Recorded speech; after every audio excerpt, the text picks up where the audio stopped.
obsessed. I saw some people wearing similar ones, and I do that a lot. If I see like an item, like an accessory or something, and I like fixate on it. I do it with like makeup looks sometimes too, and like hairstyles, and I have to like get something similar, or I have to like draw it. I just have to like get that energy out somehow. But yeah, so I like ran to buy this because I was like, I keep seeing it, and I need it. And that doesn't happen with everything. Like, I don't have like AirPods. Like, I don't jump on like every single trend. It's when I see something that like I particularly like am obsessed with, and yeah.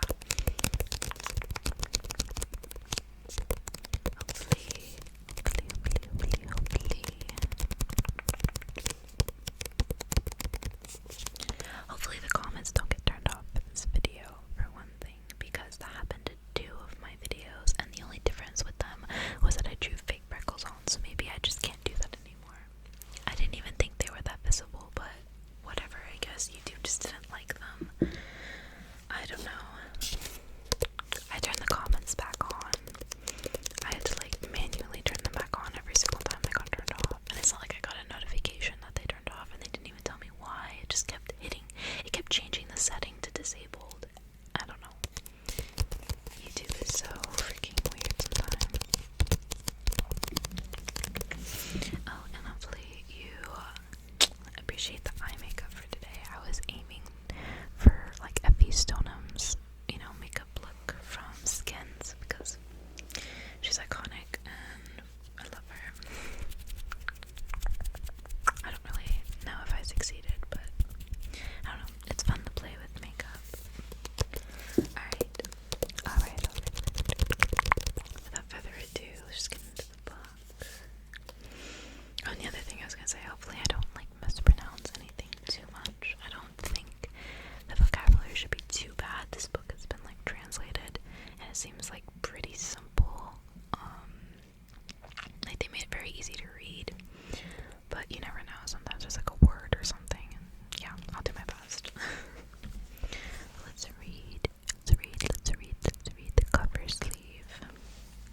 In an isolated castle deep in the Austrian forest, Laura leads a solitary life with only her ailing father for company, until one moonlit night a horse-drawn carriage crashes into view, carrying an unexpected guest, the beautiful Carmilla. So begins a feverish friendship between Laura and her mysterious, entrancing companion. But as Carmilla becomes increasingly strange and volatile, prone to eerie nocturnal wanderings, Laura finds herself tormented by nightmares and growing weaker by the day. Predating Dracula by 26 years, Carmilla is the original vampire story, steeped in sexual tension and gothic romance. Like, it's lesbian and it's gothic. That's me to a T. What is there not to love? Yeah, I'm very excited for this.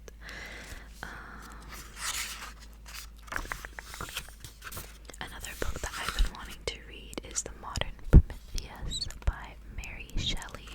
That is kind of a long read, and the language is a lot more complex. That one would be a bigger, like, undertaking to do, but I might do it. Especially, I'm doing this and it's in the middle of summer. I might do that for, like, fall, Halloween. We'll see. Alright. This is the prologue. Upon a paper attached to the narrative which follows, Dr. Hesselius has written a rather elaborate note which he accompanies with a reference to his essay on the strange subject which the manuscript illuminates. This mysterious subject he treats in that essay with his usual learning and acumen, and with a remarkable directness and condensation. It will form but one volume of the series of that extraordinary man's collected papers. As I publish the case in this volume simply to interest the laity, I shall forestall the intelligent lady who relates it in nothing and after due consideration. I have determined, therefore, to abstain from presenting any précieux of the learned doctor's reasoning, or extract from his statement on a subject which he describes as involving not improbably some of the profoundest arcana of our dual existence and its intermediates. I was anxious on discovering this paper to reopen the correspondence commenced by Dr. Hesselius so many years before with a person so clever and careful as his informant seems to have been. Much to my regret, however, I found that she had died in the interval. She probably could have added little to the narrative which she communicates in the following pages, with, so far as I can pronounce, such conscientious particularity. I liked that. Let's see. Chapter 1, An Early Fright. In Styria, we, though by no means magnificent people, inhabit a castle or schloss. A small income in that part of the world goes a great way. 800 or 900 a year does wonders. Scantily enough ours would have answered among wealthy people at home. My father is English, and I bear an English name, although I never saw England. But here in this lonely, primitive place, where everything is so marvelously cheap, I really don't see how ever so much more money would at all materially add to our comforts or even luxuries. My father was in the Austrian service and retired upon a pension and his patrimony, and purchased this feudal residence and the small estate on which it stands, a bargain. Nothing can be more picturesque or solitary. It stands on a slight eminence in a forest. The road, very old and narrow, passes in front of its drawbridge, never raised in my time, and its moat stocked with perch, and sailed over by many swans, and floating on its surface white fleets of water lilies. Over all this the slosh shows its many-windowed front, its towers, and its Gothic chapel. The forest opens in an irregular and very picturesque glade before its gate, and at the right a steep Gothic bridge carries the road over a stream that winds in deep shadow through the wood. I have said that this is a very lonely place. Judge whether I speak the truth. Looking from the hall door towards the road, the forest in which our castle stands extends 15 miles to the right and 12 to the left. The nearest inhabited village is about 7 of your English miles to the left. The nearest inhabited schloss of any historic associations is that of old General Spielsdorf, nearly 20 miles away to the right. I have said the nearest inhabited village because there is only 3 miles westward, that is to say, in the direction of General Spielsdorf's Schloss, a ruined village with its quaint little church, now roofless, and the aisle of which are the mouldering tombs of the proud family of Karnstein, now extinct, who once owned the equally desolate Château, which in the thick of the forest overlooks the silent ruins of the town. Respecting the cause of the desertion of this striking and melancholy spot, there is a legend which I shall relate to you another time. I must tell you now how very small is the party who constitute the inhabitants of our castle. I don't include servants or those dependents who occupy rooms in the buildings attached to the schloss. Listen and wonder. My father was the kindest man on earth, but growing old, and I, at the date of my story, only 19. 18 years have passed since then. I and my father constitute the family at the schloss. My mother, a Styrian lady, died in my infancy, but I had a good-natured governess who had been with me from, I might almost say, my infancy. I could not remember the time when her far, benignant face was not a familiar picture in my memory. They actually said her fat, benignant. Oh my god. This was Madame Perrodon, a native of Bern, whose care and good nature now in part supplied to me the loss of my mother, whom I do not even remember, so early I lost her. She made a third at our little dinner party.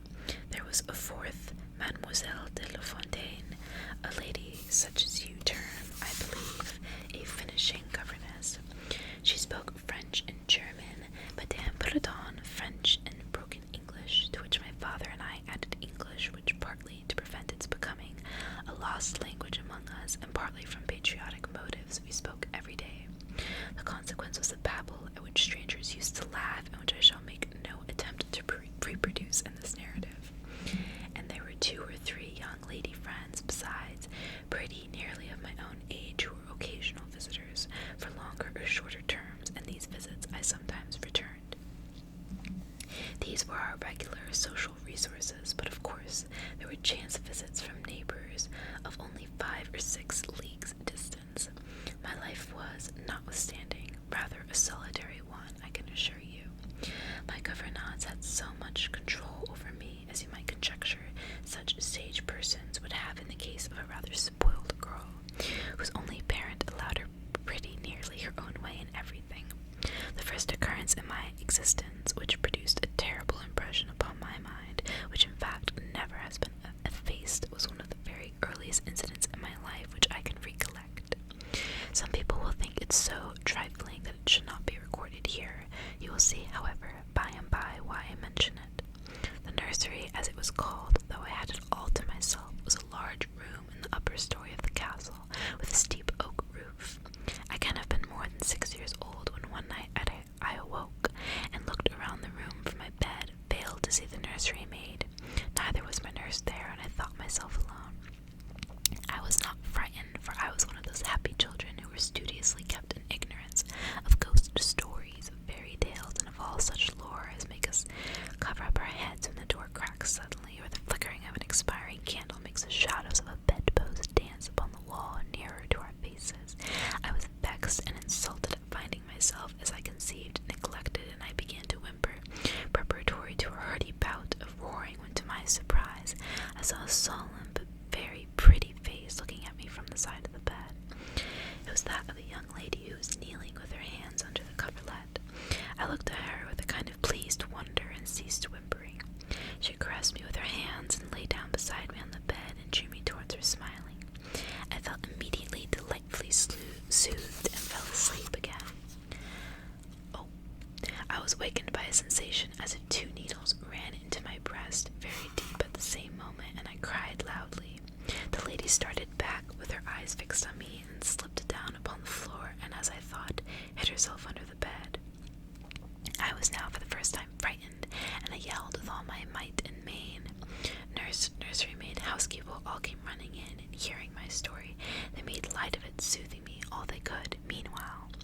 But child as I was, could perceive that their faces were pale with an unwonted look of anxiety, and I saw them look under the bed and about the room, and peep under tables, and pluck open cupboards, and the housekeeper whispered to the nurse, "Lay your hand along the hollow in the bed. Someone did lie there, so sure as you did not. The place is still warm." I remember the nursery maid petting me, and all 3 examining my chest, where I told them I felt the puncture, and pronouncing that there was no visible sign that any such thing had happened to me. The housekeeper and the other 2 servants who were in charge of the nursery remained sitting up all night, and from that time a servant always sat up in the nursery until I was about 14. Oh wow, so this happened when they were very young, before 14. Imagine having a servant who, stayed awake in your room, staring at you while you were sleeping, every single night. I'm sorry, I couldn't do it. I just couldn't. I was very nervous for a long time after this. A doctor was called in. He was pallid and elderly. How well I remember his long, saturnine face, slightly pitted with small pox, and his chestnut wig. For a good while, every second day, he came and gave me medicine, which of course I hated. The morning after I saw this apparition, I was in a state of terror, and could not bear to be left alone, daylight though it was for a moment. I remember my father coming up and standing at the bedside, and talking cheerfully, and asking the nurse a number of questions, and laughing very heartily at one of the answers, and patting me on the shoulder, and kissing me, and telling me not to be frightened, that it was nothing but a dream, and could not hurt me. But I was not comforted, for I knew the visit of the strange woman was not a dream, and I was awfully frightened. I was a little consoled by the nursery maid's assurance that it was she who had come and looked at me, and laid down beside me in the bed, and that I must have been half dreaming not to have known her face. But this, though supported by the nurse, did not quite satisfy me. I remembered in the course of that day a venerable old man in a black cassock coming into the room with the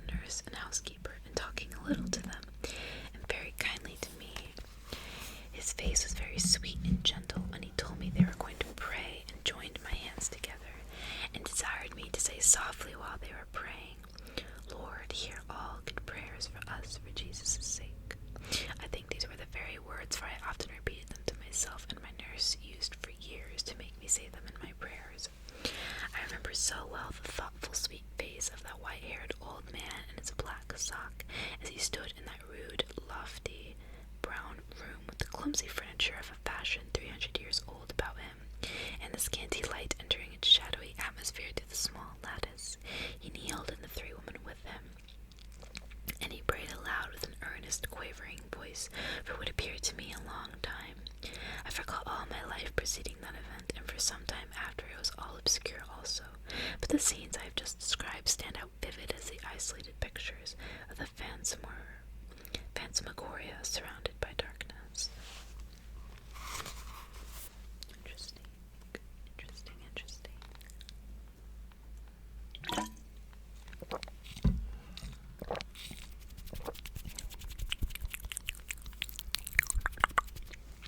I really like this so far. That was already one chapter done. We're already like...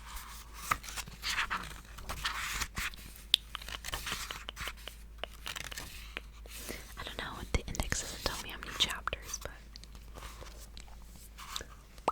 Let's start with, pick up with chapter 2, a guest. I am now going to tell you something so strange that it will require all your faith in my veracity to believe my story.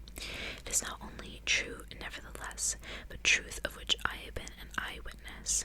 It was a sweet summer evening, and my father asked me, as he sometimes did, to take a little ramble with him along that beautiful forest vista which I have mentioned as lying in front of the Schloss. General Spielsdorf cannot come to us so soon as I had hoped, said my father, as we pursued our walk. He was to have paid us a visit of some weeks, and we'd expected his arrival next day. He was to have brought with him a young lady, his niece and ward, Mademoiselle Randfeld, whom I had never seen, but whom I had heard described as a very charming girl, and in whose society I had promised myself many happy days. I was more disappointed than a young lady living in a town or a bustling neighborhood can possibly imagine. This visit and the new acquaintance it promised had furnished my daydream for many weeks. Oh, she's lonely. Felt that. And how soon does he come? I asked. Not till autumn, not for 2 months, I dare say, he answered. And I'm very glad now, dear, that you never knew Mademoiselle Randfeld. And why? I asked, both mortified and curious. Because the poor young lady is dead, he replied. I quite forgot I had not told you, but you were not in the room when I received the general's letter this evening. I was very much shocked. General Spielsdorf had mentioned in his first letter 6 or 7 weeks before that she was not so well as that he would wish her, but there was nothing to suggest the remotest suspicion of danger. Here is the general's letter, he said, handing it to me. I am afraid he's in great affliction. The letter appears to me to have been written very nearly in distraction. We sat down on a rude bench under a group of magnificent lime trees. The sun was setting with all its melancholy splendor behind the sylvan horizon, and the stream that flows beside our house and passes under the steep old bridge I have mentioned wound through many a group of noble trees almost at our feet, reflecting in its current the fading crimson of the sky. General Spielsdorf's letter was so extraordinary, so vehement, and in some places so self-contradictory that I read it twice over, the second time aloud to my father, and was still unable to account for, except by supposing that grief had unsettled his mind. It said, I have lost my darling daughter, for as I loved her. During the last days of dear Bertha's illness, I was not able to write you. Before then, I had no idea of her danger. I have lost her, and now learn all too late. She died in the peace of innocence and in the glorious hope of a blessed futurity. The fiend who betrayed our infatuated hospitality has done it all. I thought I was receiving into my house innocence, gaiety, a charming companion for my lost Bertha. Heavens, what a fool have I been! I thank God my child died without a suspicion of the cause of her sufferings. She is gone without so much as conjecturing the nature of her illness and the accursed passion of the agent of all this misery. I devote my remaining days to tracking and extinguishing a monster. I am told I may hope to accomplish my righteous and merciful purpose. At present there is scarcely a gleam of light to guide me. I curse my conceited incredulity, my despicable affection of superiority, my blindness, my obstinacy. All too late. I cannot walk or talk collectedly now. I am distracted. So soon as I shall have a little recovered, I mean to devote myself for a time to inquiry which may possibly lead me as far as Vienna. Sometime in the autumn, 2 months hence or earlier, if I live, I will see you. That is, if you permit scarce dare put upon paper now. Farewell, pray for me, dear friend. Oh shit. So, what I'm hearing is a vampire bled his daughter dry. That seems to be like the, general, behavior of vampires so far in this book. It's been a gradual thing, night after night, feasting from the same person until they, grow so frail that they kind of just pass away.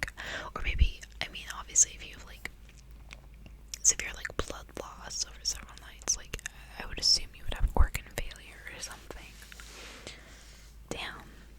But he knows. He didn't, outright say it, but he's I know the evil who has done this, and he's I'm gonna hunt them down. So, we'll see. We'll see. How does this connect with, the main character? Is he the one who leads the vampire there? Is it his fault? Why do I think it might end up being his fault? Alright. In these terms ended this strange letter. Though I had never seen Bertha Reinfeldt, my eyes filled with tears at the sudden intelligence. I was startled as well as profoundly disappointed. Me too, sis. The sun had now set, and it was twilight by the time I returned to the general's letter to my father. It was a soft, clear evening, and we loitered, speculating upon the possible meanings of the violent and incoherent sentences which I had just been reading. We had nearly a mile to walk before reaching the road that passes the Schloss in front, and by that time the moon was shining brightly. At the drawbridge we met Madame Perrodon and Mademoiselle de la Fontaine, who had come out without their bonnets to enjoy the exquisite moonlight. We heard their voices gabbling in animated dialogue as we approached. We joined them at the drawbridge and turned about to admire with them the beautiful scene. The glade through which we had just walked lay before us. At our left the narrow road wound away under clumps of lordly trees and was lost to sight amid the thickening forest. At the right, the same road crosses a steep and picturesque bridge, near which stands a ruined tower which once guarded that pass, and beyond that bridge an abrupt eminence rises, covered with trees and showing in the shadows some grey ivy-clustered rocks. Over the sward and low grounds a thin film of mist was stealing like smoke, marking the distances with a transparent veil, and here and there we could see the river faintly flashing in the moonlight. No softer, sweeter scene could be imagined. The news I had just heard made it melancholy, and nothing could disturb its character of profound serenity in the enchanting glory and vagueness of the prospect. My father, who enjoyed the picturesque, and I stood looking in silence over the expanse beneath us. The two good governesses, standing a little away behind us, discoursed upon the scene and were eloquent upon the moon. Madame Perrodon was fat. Why do we keep calling people fat in this book? Middle-aged and romantic, and talked and sighed poetically. I wonder if fat means something different. Could it mean, homely, or, lively, or, comforting? I've only really, I think, heard it in, positive tones so far. She called her governess. She described her governess with that word, and it was in a maternal, close family figure kind of way. And now she's calling this woman, romantic and poetic, so I don't know. Maybe language does change over time, so. And talked and sighed poetically. Mademoiselle de la Fontaine, in right of her father, who was German, assumed to be psychological, metaphysical, and something of a mystic, now declared that when the moon shone with a light so intense, it was well known that it indicated a special spiritual activity. The effect of the full moon in such a state of brilliancy was manifold. It acted on dreams, it acted on lunacy, it acted on nervous people. It had marvelous physical influences connected with life. Mademoiselle related that her cousin, who was mate of a merchant ship, having taken a nap on deck on such a night, lying on his back with his face full in the light on the moon, had awakened after a dream of an old woman clawing him by the cheek, with his features horribly drawn to one side, and his countenance had never quite recovered its equilibrium. He was on a ship. Was it a siren? Or sirens in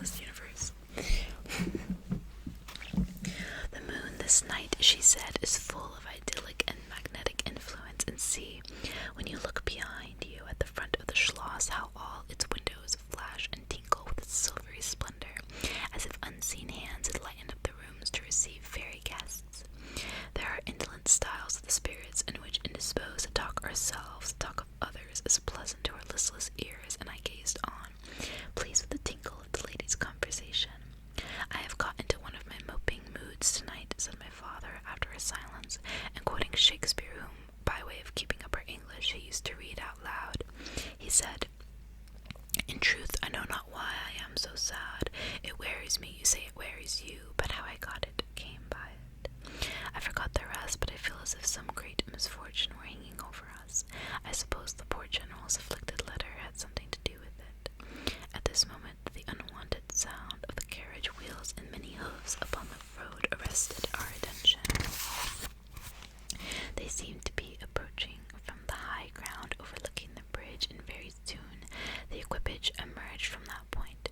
2 horsemen burst across the bridge, then came a carriage drawn by 4 horses, and 2 men rode behind. It seemed to be the traveling carriage of a person of rank, and we were all immediately absorbed in watching that very unusual spectacle.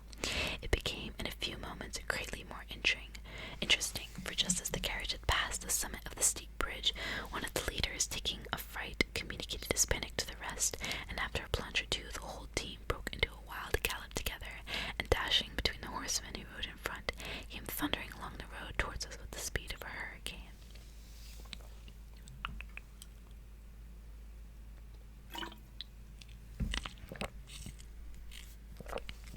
The excitement of the scene was made more painful by the clear, long-drawn screams of a female voice from the carriage window. We all advanced in curiosity and horror, me rather in silence, the rest with various ejaculations of terror. Our suspense did not last long. Just before you reach the castle drawbridge on the road they were coming, there stands by the roadside a magnificent lime tree. On the other stands an ancient stone cross, at sight of which the horse, now going at a pace that was perfectly frightful, swerved so as to bring the wheel over the projecting roots of the tree. I knew what was coming. I covered my eyes, unable to see it out, and turned my head away. At the same moment I had heard a cry from my lady friends, who had gone on a little. Curiosity opened my eyes, and I saw a scene of utter confusion. 2 of the horses were on the ground. The carriage lay upon its side with 2 wheels in the air. The men were busy removing the traces, and the lady with a commanding air and figure had got out, and stood with clasped hands, raising the handkerchief that was in them every now and then to her eyes. Through the carriage door was now lifted a young lady who appeared to be lifeless. My dear old father was already beside the elder lady, with his hat in his hand, evidently tendering his aid in the resources of a schloss. The lady did not appear to hear him, or have eyes for anything but the slender girl who was placed against the slope of the bank. I approached. The young lady was apparently stunned, but she was certainly not dead. My father, who piqued himself on being something of a physician, had just had his fingers on her wrists, and assured the lady, who declared herself her mother, that her pulse, though faint and irregular, was undoubtedly still distinguishable. The lady clasped her hands up and looked upwards, as if in a momentary transport of gratitude, but immediately she broke out again in that theatrical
said the lady distractedly.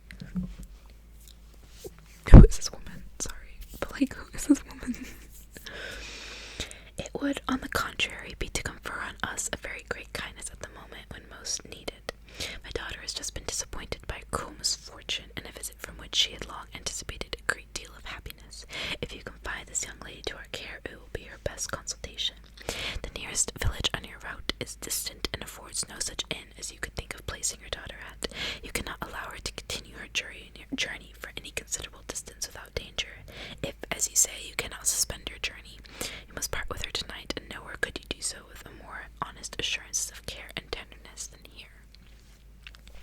There was something in this lady's air and appearance so distinguished and even imposing, and in her manner so engaging, as to impress one quite apart from the dignity of her equipage, with a conviction that she was a person of consequence. By this time the carriage was replaced in its upright position, and the horses quite traceable in the traces again. Tractable, sorry. The lady threw on her daughter a glance which I fancied was not quite so affectionate as one might have anticipated from the beginning of the scene. Then she beckoned slightly to my father, and withdrew 2 or 3 steps with him out of hearing, and talked to him with a fixed and stern countenance, not at all like that with which she had hitherto spoken. I was filled with wonder that my father did not seem to perceive the change, and also unspeakably curious to learn what it could be that she was speaking almost in his ear with so much earnestness and rapidity. 2 or 3 minutes at most, I think she remained thus employed. Then she turned, and I few steps brought her to where her daughter lay, supported by Madame Perdon. She knelt beside her for a moment and whispered, as Madame supposed, a little benediction in her ear. Then hastily kissed her. She stepped into her carriage. The door was closed. The footmen in stately liveries jumped up behind. The outriders spurred on. The postilions cracked their whips. The horse plunged and broke suddenly into a furious canter that threatened soon again to become a gallop, and the carriage whirled away, followed at the same rapid pace by the 2 horsemen in the rear. That sentence was like a paragraph long. It was just all commas, which honestly, I do the exact same thing. I love writing run-on sentences with like a million commas in them, but like, oh my god. So, probably gonna stop there. Chapter 3 is We Compare Notes. We're this far in, so we've read, so we left, so this might actually take more parts than I thought it would. Really interesting so far, like actually extremely interesting. So I'm assuming Carmilla is the girl that, was fated and is now going to be living with them for a bit. So I guess that means they're like con artists almost. Like, I think that woman is definitely probably not her mother. Like, she probably hired her to do this whole thing, right? Unless she's also a vampire and she's just helping her out. Although I don't know why she would do that. I don't know. And so she just pretends to be woe is me, a sickly young woman who I can't make this journey and I need somewhere to stay, and she has a family member and stuff to vouch for her. So it's not as obviously you couldn't just come up to someone and be like, can I live with you for 3 months rent free? No. This way she goes out of her way to find hospitable, kind people who'll be like, oh, we can take care of your daughter for 3 months, she can live under our roof, drink our blood, I guess that's pretty smart though, honestly. Although I feel bad because it's specifically nice people, hospitable, people who are who will fall for this, that feel so sad. But it's still it's a pretty smart idea. That's what I'm assuming happened anyway. That girl has to be Carmilla. I'm 99% sure. It's already the 2nd chapter of the book. We need the main girl, the girl the book is named after, to show up.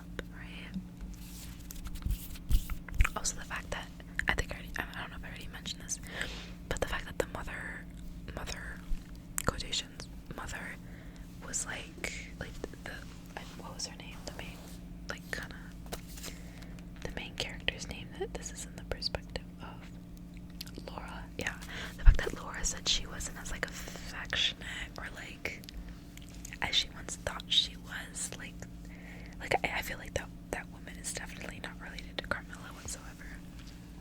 Like, she probably did hire her. She didn't even bother acting that well. But yeah.